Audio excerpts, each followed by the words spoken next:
Yeah, just like the guitar store. Everybody has their song they play when they get to the guitar store. That's right. Folks, welcome to the Jake Feinberg Show here at the Hair Farm Studio and on Liberty Street, and here with a dear friend and a great cat, and we'll be focusing today more on the studio side of things. Dan Horne, welcome to the Jake Feinberg Show, brother. Hey, what's up? It's great to see you. You know, I wanted to ask you,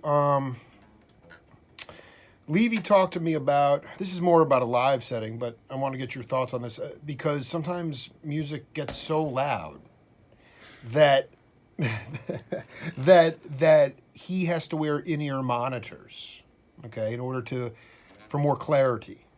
But I wonder, Bernard Purdy, I was listening back to my interview with him, and he was talking about, here's my advice for drummers: don't wear monitors, because you get consumed with what you're playing as opposed to listening to what other people are playing. Again, Purdy was playing with like Aretha at the Fillmore West.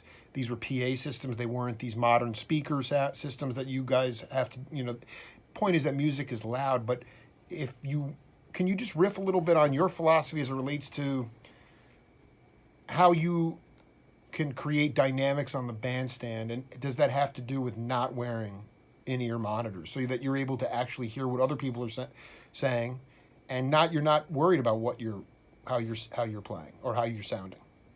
Yeah, everybody kind of has their own little system, I guess, and people want to just project your voice. Everyone has their own techniques, So yeah, but I think it's mostly just trying to find a way so that you're comfortable and you can recreate something night after night that somehow makes you feel like you're in your space. So I think that's kind of, the in-ear monitors take out as many variables as possible. What does it take out? Like, it takes out basically takes out the environment that you're in. And so for some people, yeah, that's what they want to do, and they want to make it so every night they feel like they're in their space, And, but yeah, I mean, and that's fine. And then, I like to hear the house. That's kind of my thing, so I try not to even turn my monitor on. I love it. You do not even try to turn, because that's what this drummer was just telling me. No monitors. Yeah, but I mean, I can't say it's everyone's different, because like Adam likes to crank bass, because there's no bass amp over on his side of the stage. He wants to hear you. So he cranks the bass in his wedge, and yeah, I like to hear. Part of the reason why I like to hear the house is, because then you know what's going on out there. It's not as much of a mystery of like what's happening in the audience. So you're able to hear just from the band, because I mean, all I want is the natural sound. I'm trying to get in front of the Right. stacks all the time. But what are you hearing from the crowd that gets you off, that gives you that environment? The environment, that word is key. What are the things that you get off on in that environment when you're not locked in? Because listen, this is not against, I'm not bashing anybody, because there are great listeners who have in-ear monitors, right? It's not like but sometimes you get too caught up in what you're doing and you forget about the integral part of music, which is the conversation. So how does the environment, from non-musicians, help with the conversation musically? Well, I guess it's a big picture thing. Like, you can hear the whole, the final product, I guess, rather than just like picking out just, one thing here and there. So I like to hear I like to hear it too, because then I can have input and know what's going on with the front of house, whoever's mixing too. So I can, talk to them and be like, oh, that was cool when you threw that bass bomb out there and punished everyone. Punish people. Dude, you are pillaging people on a daily basis. I mean, as it relates to the Hair Farm, when did you start mixing, and how did it, I mean, I've only seen you on the bandstand, so take us through the genesis of you said to me in our second interview, you said, music, I didn't choose music; it chose me. And people were coming to you and saying, "You're the guy." So does the engineering part go way back to stretch back to that time? Kind of. Not. I mean, yeah. It's always been a fun, like, thing. Like, there was this guy that we used to go and record with in high school, and I thought he was like the coolest guy I ever met, and so I was like, I want to do that. And then I think it's also just like some people's brains are wired to wire things up and like figure out like all the connections and making sure, you know, studios run how they run. So I just kind of like clicked with me from that. I mean, I'm not like I don't really know like the physics of like, I couldn't build like a compressor. It's not like you're not a Wickersham cat per se. Yeah. No, but as far as like getting everything to work and sound right, it was always a thing that I really enjoy. So. Was there a defining moment? I mean, because you don't get it right, you have to fail before you get it right. I mean, is there an album that you can point to where you're like, this was at least, it felt like the Horne? Well, one of the things that I've always dealt with is that when I first started, nothing ever came out, you know? What do you mean? So much experimentation that no one hears, you know? And you're right. A lot of trial and yeah, a lot of trial and error, and also you gotta get a lot of people to have faith in you, you know, to let them for you to record them. So a lot of it's like, you know, come over to my studio and we'll record something, and you know, you gotta convince them. And so I don't know, but yeah, one of those. We got a cool one from early on was that with Brent Rademacher with the Fraustots. See that? I don't think that ever came out. But well, how was it? What was it called? Fraustots. Fraustots. No, yeah, I remember reading about it. That. Never actually saw any daylight. Yeah.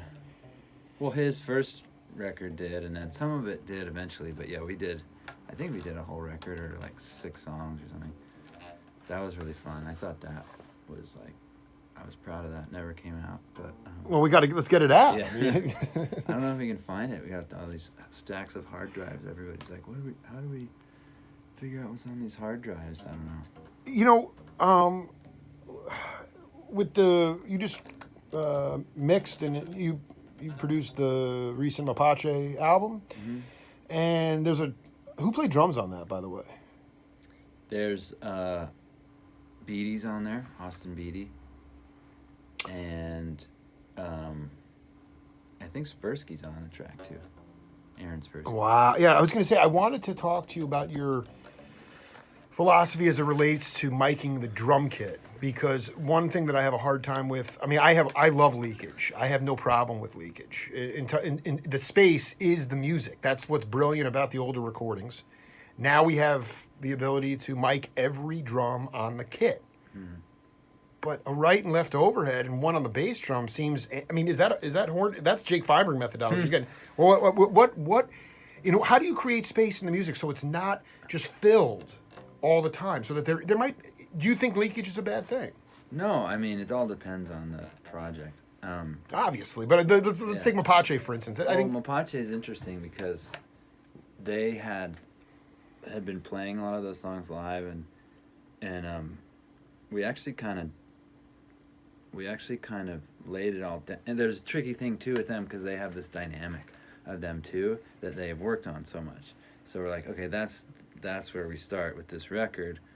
So we set up one mic, I think, or maybe we did a few mics. But anyway, with them, that's kind of what we do. We set up a mic or 2 or 3, and then they play the songs, and then we go, okay, what can we do? Oh, well, maybe this guitar, you know, we could redo it or do the solo, you know, so we'll overdub that one little thing, and then the drums were the same. So the track was already laid down, and then we were like, oh, let's get Beatty over here to try to, and he just played along to it. But in that kind of type of situation, yeah, it's totally like 1 or 2 mics. What about with Cats? I mean, like Immovable Object. That I can't stop listening to that tune. I mean, it's a different without having vocals. How does it Right. change? Well, that's Especially with the drums specifically. the new record. Well, Immovable Object. That's the whole record. Yeah, I know that's my favorite tune ever. I mean, I that just was listened to that just- the rest of my was- life. Dude. That record was pretty specific. Like, we all get our sounds going. The drums are fully rock drums, mic'd up with. One of the things about having a bunch of mics is later you can go and change stuff. Can you take them out or? Yeah, you can take I stuff did. out. So like, okay, fine, we put 10 mics on the drums, but you don't have to use them all. Which I think is actually a funny, common mistake people make is, oh, we got all these mics, let's just turn them up. That's what I enjoy about mixing other people's music is sometimes they don't even realize that I just like mute a lot of stuff. How when you get a file, like if somebody says we want you to mix this rough edit through Pro Tools, you can actually remove. Yeah. It'll let you know how many mics are on each I'll each get drum. them all and I can listen to them and see. That's what the I like. genius, because then you're like, there's a little bit too much of the hi hat, or there's a little Yeah, bit too much of this. Yeah, that's what we. That is. But so That's an art. That's an art. Yeah. That's a craft. So like with the cool thing about that second Circles record with Immovable Object is we basically just went in there, wrote the song, and then maybe played it like once, and then we're like, oh, we could do that better, and then we did it, and then that's what's on the record. But then obviously there's guitar solo overdubs, there's shakers, there's McDougal's Symphony of Moogs, and all that stuff. The dude is But- ensconced in the early '70s sound. It's the most brilliant sound of keyboards and Yeah. Moogs and things like that. I mean, you listen to, for instance, Garcia self-titled Side B. When I interviewed Justin Kreutzmann, he was talking about they basically just kind of him and Billy just kind of picked up on some themes and they took what they liked. I mean, if you listen to that Side B, it's very weird. You know, the ants, spider web, and there's all these kind of weird little. Do you do freeform records? I mean, do you? I guess what I'm trying to say is, do you sometimes just go in with the philosophy of saying, well, maybe it's not your project, but you're producing it, and you say, you know, what like, let's just work some weird shit out. Not the 25-minute Cats jams, but it's kind of like that Side B of Garcia, where it's like, well, let's just get a minute 36 of this or 45 seconds. I don't know. Can you point to a time when you and how do you decide what is the hip stuff to go on the record? Well, that's the cool thing about editing, right? Is like, you can be like, oh, especially with computers now, where you don't have to worry about tape space. You're like, oh, there's that weird thing where we didn't even know we were recording, and everybody was going like, let's put that, on there and like piece it in. I mean, you look at like. Oh, well, like a good example of that is the Skiffle record. We did a lot of that. We were like, oh, let's, picking out cool, weird moments from, different parts of the sessions. Cass like to call it flotsam. Let's put some flotsam in there. How do you spell that? FLOTSAM. Let's put some flots on there. Yeah, no, But yeah, so like, but with the Circles. There's some of that in there, but also, yeah, it was definitely a conversation. Like the last record, like we need those moments of like ambience, and there's a bunch of those like those couple sides that are just like 20-minute long sides of us just making noise. And then the new record was almost the opposite. It was like, let's fit it all onto one LP and just make these forms and ideas that then we'll put it out there, and then we can expand on it at our shows and stuff and see what happens. But they're more of they don't have those. This new record doesn't have those like expansive, lengthy. Absolutely. No, I mean, jams. talking to Dan Horne But here. It's not out yet, so you don't know yet. I mean, there's just this amazing amount of content from Cats, and you talked about this ship that's been sailing and it's already set its course. Is there a way to measure where you're at sea after a tour, or does it how long can you figure out? How long does it take to figure out if the vessel is continuing to head in whatever direction it is? I mean, can you really measure that? No, I don't know. I mean, I'm kind of like, Because your bass playing to me, I mean, from the time that I first saw you in 2017 to now, there's something different. I can't exactly explain it, but it's definitely different. And I just wonder how you measure the. Well, like you said, I mean, it's already cut loose, you know, and I know you don't want to control that, but you know, especially as you bring in other people, or I wonder if there's any way to look back. I mean, do you? I was thinking I've been to so many shows of yours over like last year. Do you listen back to a March show and say, I'm playing different, a different way or different notes at different places yeah, than I did then? kind of. I mean, I wouldn't say it was like. I mean, it's a cool. I appreciate you saying that because I do think it's important to keep changing. You know, That's what Phil does. Always with Phil. I mean, Yeah. it's dropping. It's where you place the notes. yeah, His note, perfect pitch, but also it's the placement. If those notes are always the same all the time, you tune out. But they're not, yeah. especially And with you. I mean, for some people, it probably just makes that's the only way to get through playing shows every night is to change it all the time because you get I hope. bored. But I mean, I'll play the same thing over and over again too. I get joy out of that too. So, but yeah. I mean, I kind of lost my train of thought. But yeah, you Of course you did. yeah. You Do you just feel try- like your playing in Cats specifically has changed since the over the last couple of years? Just as you've gotten more familiar with, because I mean the whole thing was so magical the way it came together. Yeah. Well. Yeah, I always have different goals that I kind of set out to do. What are those goals? Well, that's what I'm saying. Like they'll be different, so that'll kind of change the outcome. Wow. Like sometimes I'm like, gotta just tell myself to like, let it happen. You know, if the song's gonna slow down, let it happen. That could make for a cool moment. Because sometimes I'm like, come on, guys, we gotta snap into this and make this fucking show this way. And then I'm like, whoa. And then other times I'm like, why do I have to be like that? I should just be chill and it's all gonna sound good no matter what, right?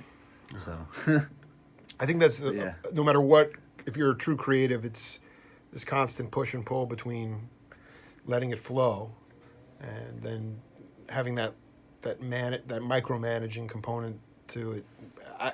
I know you didn't grow up in the hip hop era. I mean, it was funny because I was listening back to my interview with this great saxophone player, Billy Harper, and I was talking to him about the sort of quantized rhythm that we find ourselves in. Everything's 8/8/8, a lot in pop music and hip hop.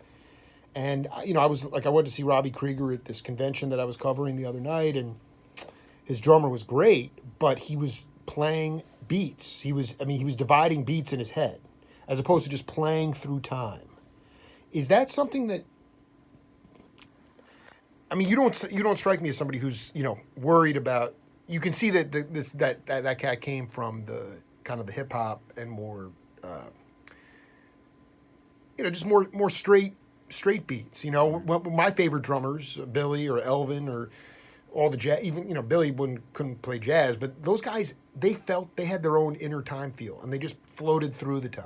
Mm-hmm. And is that something that you've consciously worked on? I mean, I know that you might say it's just natural. I do what I do, but that to me is the essence of music. Is that where the one is, but you really you're not perseverating on where it is, and you can just float through it. And as a band, like with Shred, is that something? Because I mean, when I listen, the Period of the Dead that I listen to is demonic. It's early '80s, very fierce, off the railroad tracks. And they get back on. With Shred, do you feel that... And it always seems to me that while Bobby's keeping the one, Phil and Jerry are going at it constantly. I mean, it's like, it's like a sword fight, And you have a couple of lead players, Sam and Clay. Do you guys feel like you're able to float through... Everyone's able to float through the time and they can... and you can come down and find that one when you come out of it. You're getting better at that, or is that just something that still is that a work in progress? To me, that's the essence between so many cats grew up in the Midwest in Long Island. They said, "Oh, I hate the Grateful Dead." You know why? Because they played pool, listening to Skeletons from the Closet. Right? They never went and saw the live stuff because the studio stuff not always a great reflection of the Dead. Some great tunes, but the live is where it's at. The live is just so heavy, and to me, when you're floating through that time, that's the difference between studio Dead and live Dead. Yeah, it all comes from different places, like you said. Like a lot of it, that live feel too, a lot of the live feel is like having two drummers. You notice a big difference. But yeah, I mean, I don't know. It always bounces around. Who's kind of taking the helm of the beat? But the best is when no one is, and it's just like there's this other thing that everyone follows. But that doesn't always. I mean, that in a perfect world that would happen all the time, but it doesn't. So there's like, oh, I'm gonna lock into this person, or I'm gonna lock into that person. It's like bouncing around. They say but yeah, it's like, oh, is it something that you gotta practice too? I practice it a little bit, but yeah, having that sixth sense of there's the beat and there's the time, and you can do whatever you want, and it's still gonna be there. That's the goal, but that's hard to achieve. It's hard in a group because some people are. All I want to see out of you guys is. Aaron Magner played with Billy and the Kids, his keyboard player, and he talked about the great thing about Billy was that he truly got lost in the music. Like, we'll just get lost in the moment. Like, so that's why sometimes you'll hear a bird song that will just fly away. Phil and him will go on and just leave the head of the tune. Nobody was anxious to bring it back, right? And I just wonder how you deal with that on the bandstand, because like you said, you're always looking out for other people. You want the crowd to be getting off. You also want things to not be a mess. But sometimes it has to get messy for it to get crazy and weird, and that's when all this new vocabulary comes to the tune. Yeah. So that's a balancing act, man. I mean, that's hard to do. How do you please the Feinbergs in the audience and the people that, It's good to get messy. I mean, that's what I'm saying. Just like, want to hear us play Ripple over and over. Or just play the stranger like the studio stranger. Like you just want it to go out for. Yeah, I mean, it's how do you please everybody, and you can't. Do you want to take us through? I mean, you're bragging about Pro Tools, but you want to take us through Harder They Come or something like that? Well, yeah, I was just working on. Actually, I was working on. We recorded. We've been like, cool thing about a lot of these modern consoles that the venues have is they you can just get the tracks. All the tracks, and then I can take them back here and listen and mix it and make a cool little a cool mix of a song, So What if you get a swag mix though? You can still like put it back. I mean, well, it's all like I got it. They give us every everything. So it's multi-track. So I mean, we got drums and we got drums, we got bass. Just leave that on. Yeah, just bounce that. That's the good stuff. But then we got MacDougal right there. And then I mean, I'm not trying to like spend too much time on it and make it perfect, but it's going for that like the sound of a lot of stuff, that ends up getting listened to over and over again over time with the Dead, or some of those cool recordings of Europe '72 and random stuff that they took it back and worked on it later, and which is kind of fun. Well, I'm glad you brought that up. Were there any things that you've learned from Betty Cantor? Yeah, I mean, I try to pick her brain. She doesn't always want to. No, she doesn't want to let the skeletons and the keys in the closet. There's. But that was such an amazing thing because alongside of her sound, they were building modern stereo equipment on Right. top of that. It's just unheard of in modern music. Yeah. They created modern stereo sound, which now you guys are playing out of.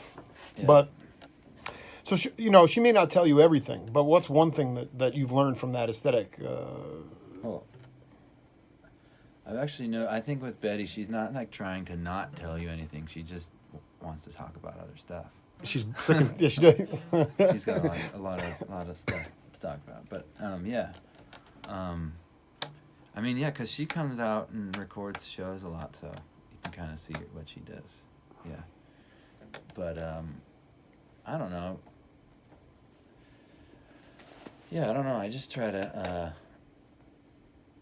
It's just fun to play around with the music and make a cool mix, and then I get to kind of have a filter of, rather than just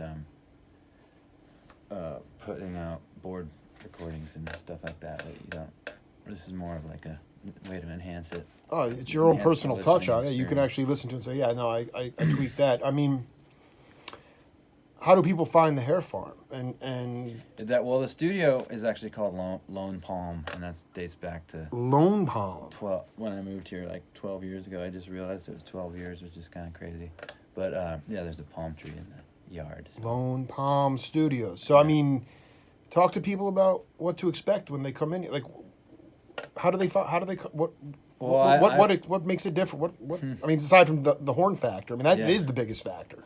I've always kept it to a, I'm on tour a lot, so I keep it like pretty minimal booking here, but. No, we were going to plug that today. Though. Yeah. We were trying to fill No, this place I- up no, on your off days, I but need to do that. yeah, I know. Look, but yeah, I mean, we did we mixed the last two Cass McCombs records here. That was really fun, and all that skiffle stuff. That's kind of some of my favorite stuff. Still, just bummed that we'll never see that band play. Yeah. Well, I don't know if we would have anyway, but That's Who's- absolutely very true. an enigma. But yeah, and what else? The Mapache stuff. We mixed the All Allahs here. That was that was a while ago. I saw Farmer Dave at the Standard the other night, Oh, nice. and Californiosos. Yeah, cool. That looks.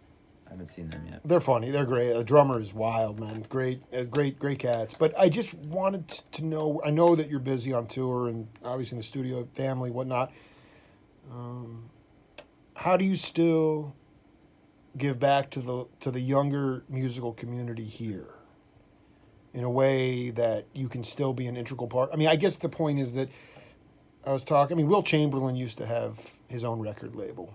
He used to go. He was a patron of music. Bill Cosby was obsessed with jazz. The point is that there was a community outside of the musicians that supported the music. On the flip side, you could go to the Village Vanguard on any particular night back in the 70s, and Miles or Sonny Rollins might be in the audience. So there you have musicians checking out people on the bandstand that they may want to put in their band. But just because like you said, you've been here 12 years. Like you've sort of moved, and some people get isolated. And they get into their shit, and that's fine. But I just seeing Farmer the other night at that listening room, knowing that that's where a lot of stuff starts. I mean, I guess it's the equivalent of saying you're in the majors, right? But you're going down to the double A's to check out the hungry younger cats. Yeah. Is that something that you try to do, or at least? Yeah, definitely. And where do you go to? I mean, Mostly to Lassen's. where's this? That's just the health food store down the street. That's where we do most of our mingling. No, but also. Is there a lot of heads will show up? A lot of cats will show up there. No, that's just kind of a running joke we got going. But I got to go to that place, man. yeah, but yeah, I don't know. Good example of that Pacific Range. Have you checked them out? Yeah. Yeah, we just did that record here, which was cool. We had 7 people packed into this tiny room, which was cool. The drums over. Were both keyboards being used? No. No. It was different back then. So Range was in here. Yep. That was really fun. And yeah, I mean, I'll go and see shows if I can. I mean, I don't know if it changes from being home or being on the road. You're just always kind of going out, seeing what you can see and meeting people. Yeah. And just look at, using the baseball analogy, you see Yeah, people like Tony La Russa who are GMs now, and they are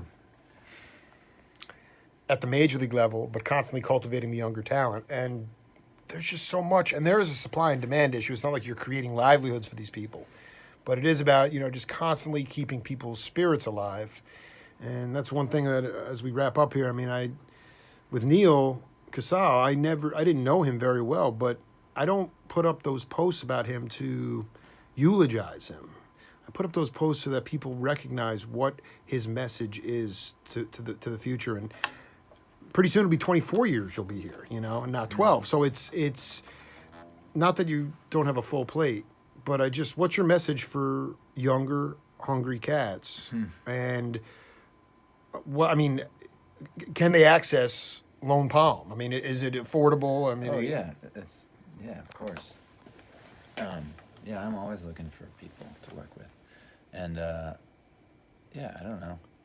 Yeah, I always felt it was important to kind of play with as many people as you can, and yeah, lots of jam sessions and all that stuff. We haven't done that in a while, but we try to do like out in the backyard. Sometimes we'll set up the band and invite people over. And have, when was the last time we did? It wasn't that long ago. We had a party. I'll drive out 8 hours for that, I'll let you know. Yeah, man. Yeah, Dan Horne, man. Like that, Going back on Shred Tour, and I'll be having out-of-body experiences and hopefully not getting kicked out of Terrapin Crossroads. But we'll get a stanchion around just please just inoculate me from these other people, and allow me to let the body dance. But much love to you, brother, and thanks for taking the time. Yeah, thanks. It's the Jake Feinberg Show. See you later.